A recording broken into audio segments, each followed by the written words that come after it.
5, 1, aim, see cameras. B marker. Stand by and run 3,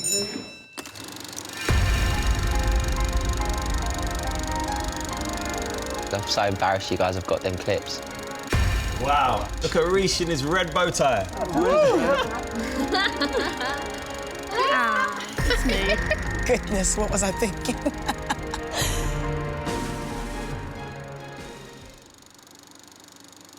The earliest memories I have of performing and wanting to be a singer starts off in my bedroom. I just remember performing anything, always to camera so I could show my mum. We used to just do a lot of pretend singing. We used to mime a lot, and we used to dance in front of my mum and dad, listening to the radio, listening to the top 40. I remember singing from such a young age, getting up on the coffee table, performing for my friends and family. Just loved to sing. First time I actually thought I really, really wanted to sing was when I was, I think, 9 or 10. And that kind of love for singing just grew and grew and grew. I remember when I was like 3 or 4, I got my first like plastic guitar and plastic mic. They're my earliest memories. Also, I played Oliver in a school musical when I was about 10. Me and my sisters would just like put on shows and little things all the time, and I pretend to be the Spice Girls. I did that. Were you scary? All the time, always scary. I was baby. The reason I did the X Factor was because my life kind of was missing something, and I think singing and performing was the thing that I was missing. We had tried to break it into the music industry for about a year. All of the other people before us go on to have massive careers, and, you know, we thought we wanted a bit of that. The second time around to audition, I was shaking. My hands were so sweaty and I was just filled with so much nerves. And I remember Louis just saying, "Look at her now." For once, I felt like, oh my gosh, I can actually do this. The first audition, I was really, really nervous, but it felt really good, really positive. I remember standing there backstage and you could just hear 2,500 people. You know the judges are sat there waiting, and then all of a sudden you put your feet down and then you look up and then you just see the 4 judges in the distance looking at you. When I first did my audition, I just felt so alone on the stage. And then as soon as I got put in a group, like you said, I just got a whole new lease of confidence. And then the song hit in and I just went off on one. I was just like, do you know what? This is my only chance to shine. I actually think that audition got me to the finals. I was just very lucky, really, that Simon saw something in me from that audition.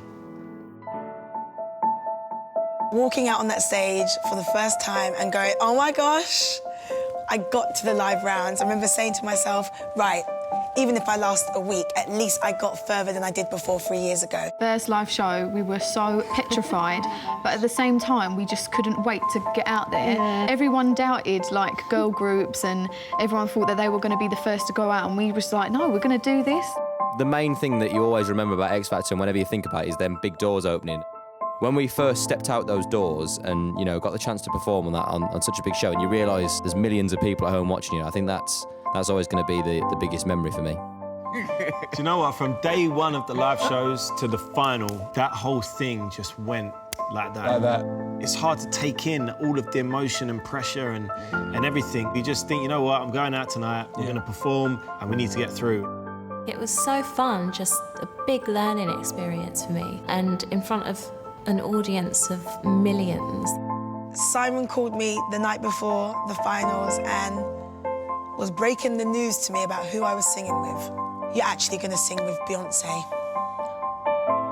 There was no words on the phone. I think he thought I hung up. The chats we was having about who we're going to perform with, the first person I said was, I want Robbie. I want Robbie Williams. You know, what a dream. I just remember that performance, the final performance at Wembley was just amazing. Oh my gosh, such an experience performing in front of thousands of people, like, just knowing that this is like our one chance to just win this. As the weeks went on, all we were thinking about was winning. Can you believe 10 weeks ago we were just put in a group and we just got to the final of the X Factor? And when Dermot said my name, my God, I like fell to the floor. You can see my face, right? Obviously, I was happy for Alexandra because we've gone through the competition with her. She's a good friend of ours now still. But I was so upset because I hate losing. When I won, I was in such a crazy whirlwind. I didn't get a second to let it sink in. And I think probably after about a week, I was like, wow, I've actually won. It was horrible to lose. No one likes to lose. I had to hold my hands up and say, you know, I was gutted. I mean, I'd be lying if I didn't say I was.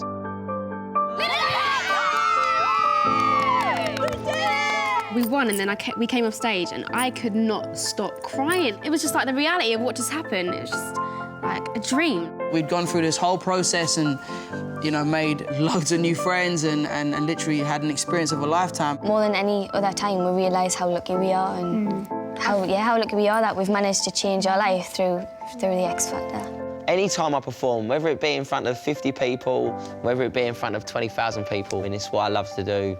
And, you know, it's all down to the X Factor that I get to do this. I think the best part of what we do is, you know, getting up on stage in front of thousands of people performing and obviously seeing the world that none of us probably would have been able to do before. I just don't even know what to say right now because winning that kind of show was just mind-blowing.